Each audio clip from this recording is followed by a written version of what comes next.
Tira! Brigada! Ay nako, tanggap pa tayo ng report mga kabrigada. Nako, medyo malungkot ho na balita dahil meron daw hong 3 ang patay. Ay, nako. 10 ang sugatan sa karambola ng 6 na sasakyan sa Marikina City. Kumusayin ho natin dyan, Brigada Jigo Boy Custodio, i-brigada mo. Brigada Live Report.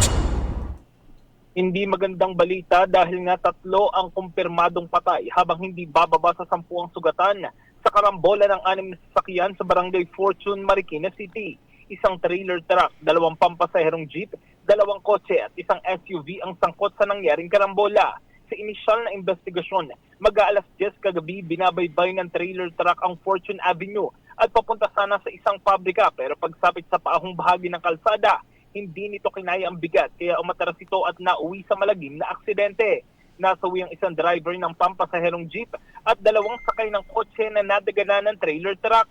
Tumagal ng 5 oras ang retrieval operations, naging pahirapan ang pag-retrieve sa mga bangkay dahil sa bigat ng container van na dumagan sa mga sasakyan. Hawak na ng pulisya ang driver na mahaharap sa kasong reckless imprudence resulting in multiple homicide, multiple physical injuries at damage to properties.